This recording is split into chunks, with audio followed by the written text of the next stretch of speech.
हम अक्सर कहते हैं कि बच्चा पैदा होने के बाद माँ का दोबारा जन्म होता है। ये एक्चुअली एक फिजिकल और इमोशनल रियलिटी है। A woman literally goes through a process of rebirth during and after delivery. Pregnancy के 9 महीनों में आपकी बॉडी में प्रेगनेंसी को अकोमोडेट करने के लिए बहुत सारे चेंजेस आते हैं। लेकिन डिलीवरी के बाद चाहे नॉर्मल डिलीवरी हो या सिजेरियन सेक्शन, बॉडी को वापस अपने नॉर्मल फॉर्म में आने के लिए 6 से 8 हफ्ते लगते हैं। यूट्रस 1 किलो से सिर्फ 60 ग्राम तक हो जाता है। इमेजिन कितनी बड़ी जर्नी है। तो इस दौरान ब्लीडिंग होती है, जिसको हम लोकिया कहते हैं। हॉर्मोन्स एकदम से चेंज होते हैं और हर system, heart, lungs, skin, hair, सब एडजस्ट कर रहे होते हैं इस समय। और अब प्रॉपर रेस्ट, न्यूट्रिशन और सपोर्ट ना मिले तो कॉम्प्लिकेशंस हो सकते हैं, जैसे कि इन्फेक्शन, हेमरेज, डीवीटी या डिप्रेशन। लेकिन बच्चे की देखरेख में माँ हमेशा अपनी हेल्थ को इग्नोर कर देती है।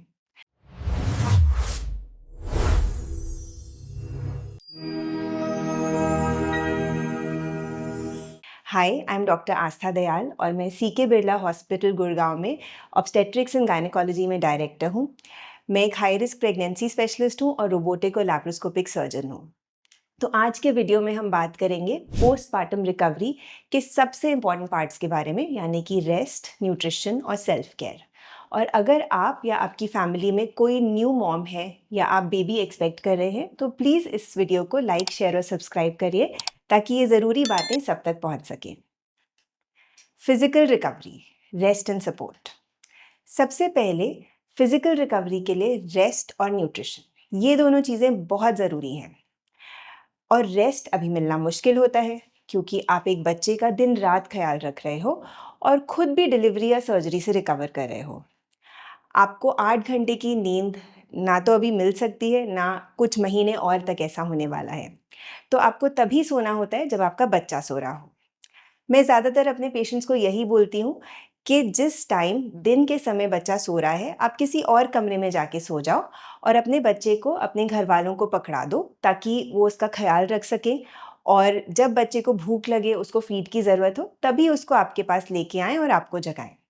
इससे रात के समय जब आप अकेले होते हैं, आपको किसी को उठाने का मन नहीं करता है, तो आप थोड़ा फ्रेश महसूस करते हो और बच्चे का अकेले ही ध्यान रख पाते हो।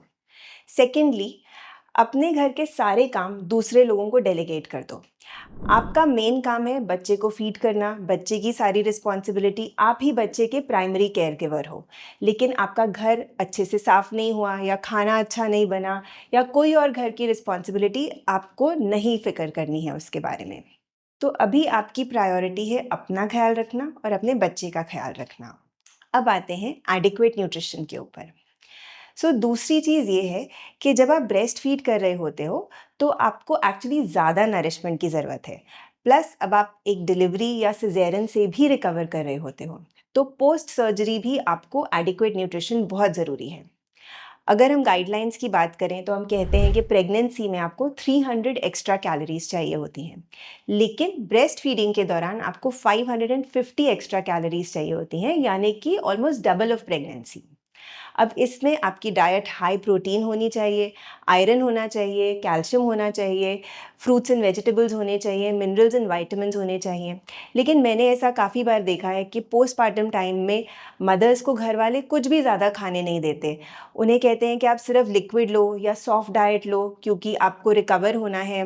उनको दूध नहीं पीने देते कि टाँके पक जाएंगे। पर ये सब मिथ्स हैं। इनफैक्ट आपको हाई प्रोटीन डाइट चाहिए और हाई लिक्विड इंटेक बहुत ज़रूरी है, क्योंकि जब आप ब्रेस्ट फीड कर रहे होते हो तो जो भी आप पानी पीते हो या जो भी लिक्विड्स लेते हो वो आपके ब्रेस्ट मिल्क में निकल जाते हैं। तो जितना ज़्यादा आप लिक्विड लोगे उससे आपको डिहाइड्रेशन नहीं होगी, आपका मिल्क अच्छा आएगा और आपको हेडेक नहीं होगी, कॉन्स्टिपेशन नहीं होगी और फटीग नहीं होगा। आपको अपना लिक्विड इंटेक कम से कम 3 से 4 लीटर रखना चाहिए, जिसमें सारे लिक्विड्स इंक्लूडेड होने चाहिए। इससे आपका हेडेक ठीक हो जाता है, मिल्क सप्लाई भी अच्छा रहता है और अगर आपका लिक्विड इंटेक और फाइबर इंटेक भी अच्छा हो तो आपको पाइल्स या कॉन्स्टिपेशन नहीं होते, जो एक बहुत कॉमन पोस्टपार्टम प्रॉब्लम है। और प्रोटीन तो सबसे इम्पॉर्टेंट है, क्योंकि इसकी वजह से आपके स्टिचेस जल्दी हील होते हैं, आपकी सर्जरी से रिकवरी होती है, आपकी मसल स्ट्रेंथ वापस आती है। तो आपको अपनी डाइट पर कोई अननेसेसरी रिस्ट्रिक्शन रखने की कोई ज़रूरत नहीं है। एंड बहुत सारे लोग ऐसे कहते हैं कि माँ ने अगर छोले खा लिया, भिंडी खा लिए, गोभी खा ली या नॉनवेज खा लिया तो बच्चे को गैस हो जाएगी। और ये भी एक बड़ा मिथ है, क्योंकि आपके डाइजेस्टिव सिस्टम और आपके मिल्क सिस्टम का कोई ऐसे डायरेक्ट कनेक्शन नहीं है। आप जो चाहें आप वो खा सकते हैं। आप हाई प्रोटीन डाइट लीजिए, आप नॉनवेज भी खा सकते हैं, पर आपको ये ध्यान रखना है कि जो चीज़ खा के आपको हेवीनेस या इंडाइजेशन नहीं हो रहा वो आपके लिए ठीक है। तो आपकी डाइट हाई प्रोटीन होनी चाहिए, उसमें नॉनवेज भी होना चाहिए और आपको भूखे बिल्कुल नहीं रहना है। जितना न्यूट्रिशियस खाएंगे उतनी ही जल्दी आपकी रिकवरी होगी। ये थी पोस्टपार्टम रिकवरी पार्ट 1, जिसमें हमने बात की रेस्ट और न्यूट्रिशन की इंपॉर्टेंस के बारे में। तो अब हम नेक्स्ट वीडियो में डिस्कस करेंगे हाइजीन, ब्रेस्ट फीडिंग और इमोशनल हेल्थ के बारे में। अगर आपको ये वीडियो हेल्पफुल लगा तो प्लीज़ लाइक, शेयर और सब्सक्राइब ज़रूर करिए, ताकि हर माँ तक ये इम्पॉर्टेंट इन्फॉर्मेशन पहुँच सके।